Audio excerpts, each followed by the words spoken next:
Welcome to our fixed interest podcast, looking at some of the possible credit implications around the upcoming US elections. Two guests with me today, Richard Francis, who's the co-head of our America's Sovereign team and also lead analyst for the US, and Justin Patrie, head of Fitchwire. Welcome both. Let's begin with the US sovereign. Richard, how have the dynamics around the US sovereign rating developed since last year's downgrade? Yeah, just to highlight, we actually just affirmed the US's AA plus rating with a stable outlook on August 29th. But going back, there were two key factors behind last year's downgrade of the US rating from AAA to AA plus. The first was the really large fiscal deficits and the rising debt burden at a very high level.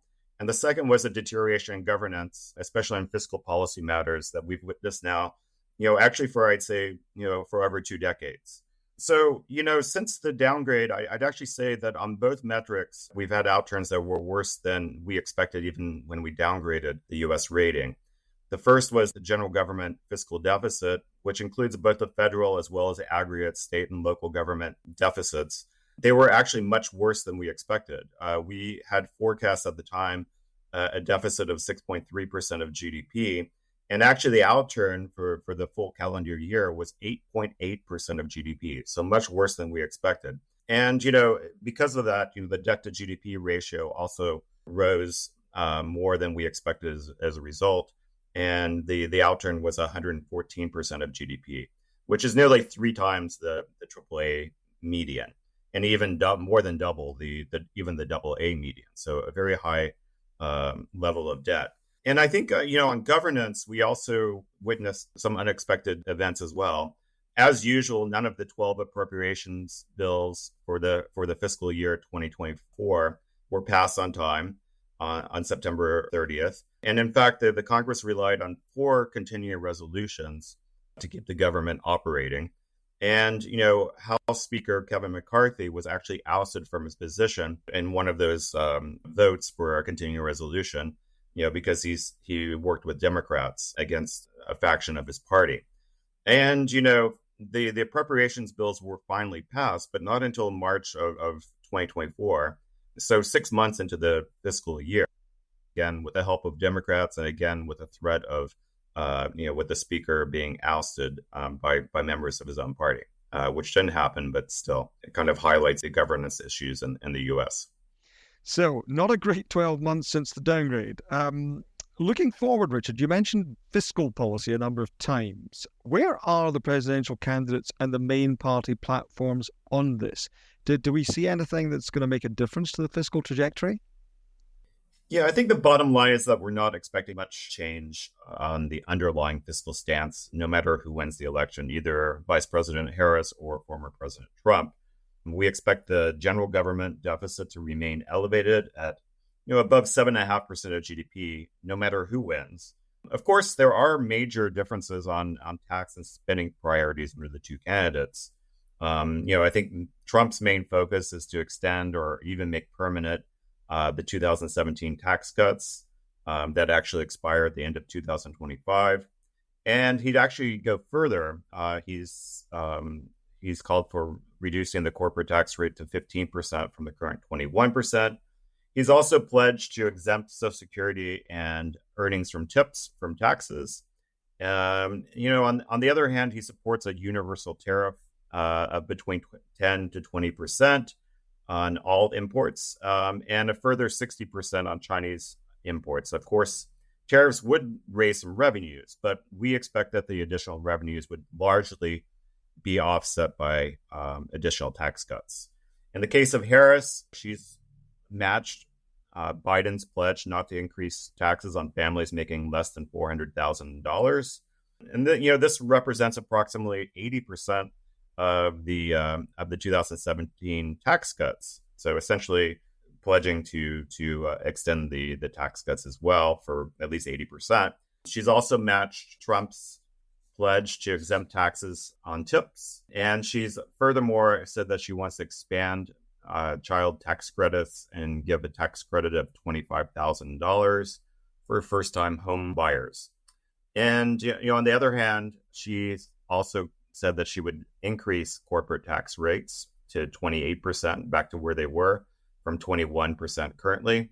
And of course, like Trump, this will, provide additional revenues. But, again, we expect that to largely be offset by the tax credits and exemptions that she's called for. So essentially no change in the underlying fiscal stance, no matter who wins.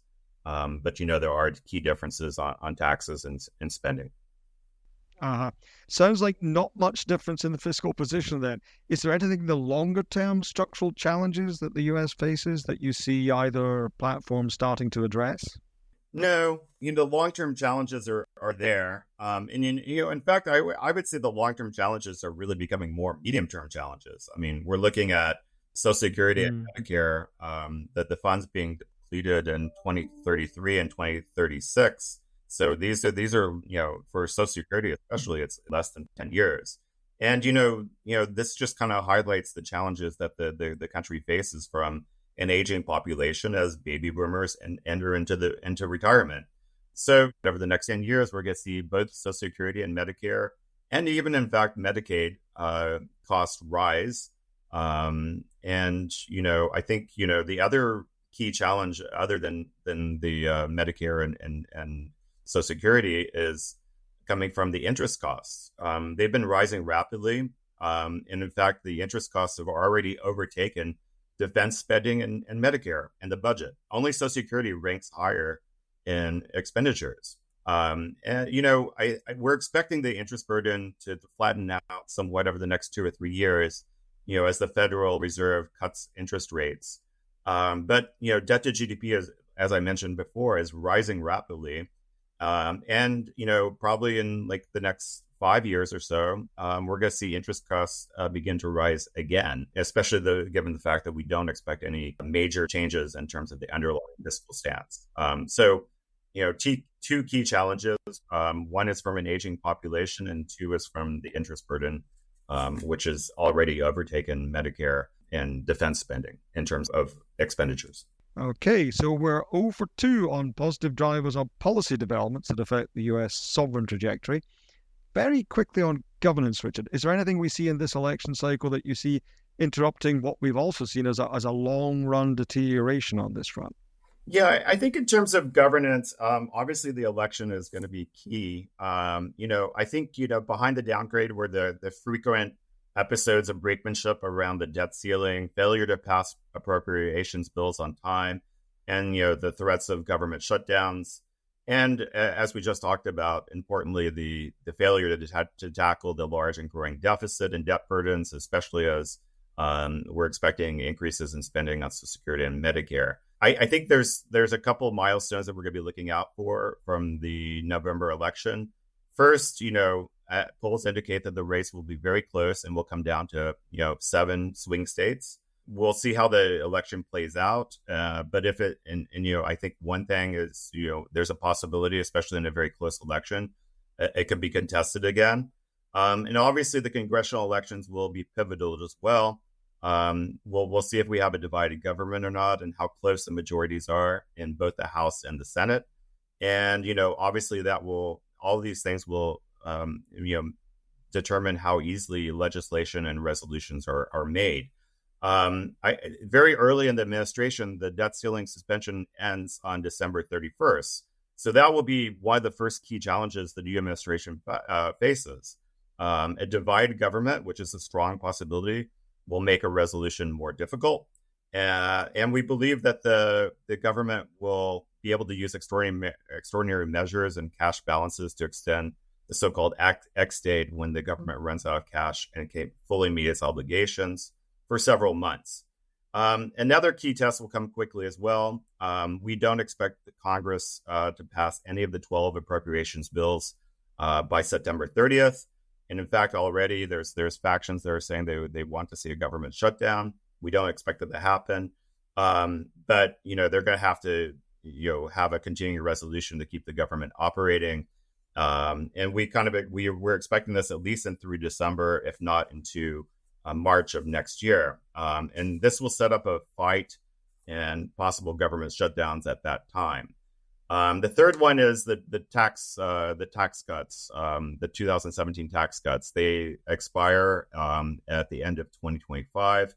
As we mentioned, we think most will be extended no matter who wins the election, but there will be multiple proposals and priorities depending on the election outcome. Our base case, as mentioned, is that the large deficits and growing debt burden are likely to continue no matter what. Well, that is certainly a lot of challenges just for the sovereign, but we're also going to look beyond the sovereign to the wider credit environment. Justin, you and your team have published a series of reports looking at the impact across different credit sectors in the US economy and further afield.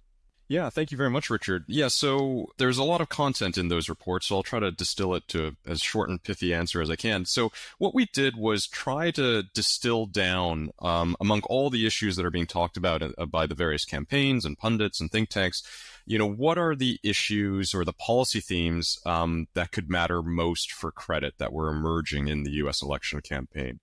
Now, it seems thus far that a Harris administration would broadly mean a continuation of the policy agenda that we've seen under the Biden administration without any major breaks or reversals. So the focus of what we've started to look at is more on what a change election where Donald Trump wins the presidency and there's a swing to the Republicans in Congress, what that would mean. So we identified 7 key themes that to look out for that we feel could affect that are most likely to affect credit across multiple sectors. There is no sort of directional bias. Sometimes it could be a positive effect. Sometimes it could be a negative effect in the event of such an electoral change. So the 7 themes are: 1, trade protectionism; 2, continued fiscal pressures, which Richard mentioned; 3, geopolitics and foreign policy; 4, rollbacks of climate policy; 5, financial deregulation and privatization; 6, changes in areas of social policy, so that's healthcare, housing, and education; and the 7th one is increased restrictions on immigration.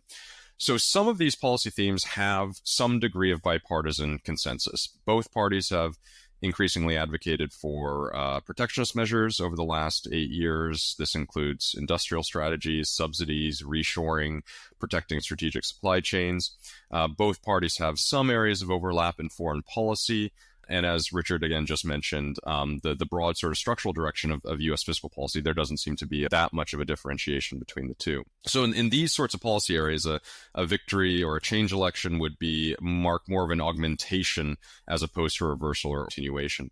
But there are other policy themes that are going to mark a much more significant inflection point in U.S. policy. So the climate policy theme, regulatory changes, the social policy areas in healthcare and education, immigration, and certain areas of foreign policy where we believe a Trump administration would likely be very different than the last one. And these are areas where significant policy shifts could really have concentrated effects on certain sectors. Okay. Could you give an example where that kind of major inflection point could have a concentrated impact on a particular sector? Yeah, I mean, I think climate policy is one where there seems to be a very clear differentiation and disparity between the two parties.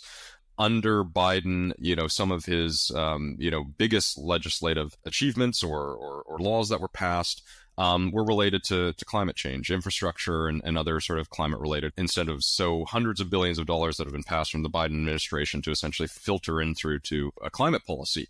And at the same time, Trump and the Republican Party have a very different perspective on the risks from climate change and have advocated for rollbacks. So if there were a climate rollback, depending on the extent of that rollback, obviously energy and non-renewables, utilities, they're going to benefit. While at the same time, the renewable sector and related infrastructure related sectors could be negatively affected. Now, the extent of the rollback is going to be key, and notably, Republicans seem to suggest that they would maintain parts of the infrastructure investment that is in the Infrastructure Investment and Jobs Act and Inflation Reduction Act. So we don't believe that a full repeal of these acts is likely, but this is an area that there's a clear differentiation that would have targeted effects. Yeah, that's a pretty clear sector impact. If we go back to the 7 themes you picked out, if you could pick 1 or 2 that would be most impactful, which would they be? Yeah, I think trade and taxation are probably the 2 that jump out. So trade protectionism is a big one, given that it's been such a central point of the Trump campaign, but also to an extent has been sort of a a trend in the U.S. over the last couple of administrations. So, but the point of differentiation is the extent. So Trump has campaigned and advocated for very high blanket tariffs on key trading partners, including what might be seen as more friendly trading partners, such as Canada and Mexico. So, if Trump follows through on sort of the high blanket tariffs, this would be a major augmentation in the sort of trends in trade protection that we've seen in the U.S. And our economics team actually did a great report where they sort of scenario tested out what various scenarios of tariffs and retaliation from trading partners would mean. And under the most extreme scenarios, it would be a material reduction in global GDP versus a baseline without such a trade war. So this is really the one policy area where we could very quickly see a broad-based macroeconomic effect. And obviously countries and sectors that are most reliant on bilateral trading relations with the U.S. and cross-border supply chains would be the most impacted. So in that economics report, Canada, Mexico came up. Chinese manufacturers could be affected. Automakers who rely more on international supply chains. The fiscal policy is another one. As Richard mentioned, the general structural position, we don't see that much differentiation. But the taxation one is one that I think we need to keep an eye on. It's unclear, what would actually pass under a Congress, but essentially we see for the corporate tax rate, one side advocating for hikes and one side, advocating for maintaining the current tax rate or even lowering it. And that matters for corporate issuers. So the tax cuts that came under the Tax Cuts and Jobs Act under the last Trump administration, that did provide a profitability headwind for corporates that did matter. So that is a broad-based area that would be one to watch for sure as well. That is a lot of information. Thank you, Justin. A lot more on fitchratings.com on our geopolitics and election section, which you can get to right on our homepage. Thanks to Richard and Justin for their wise words. And to learn even more, do visit fitchratings.com and do look out for our next Fixed Interest podcast.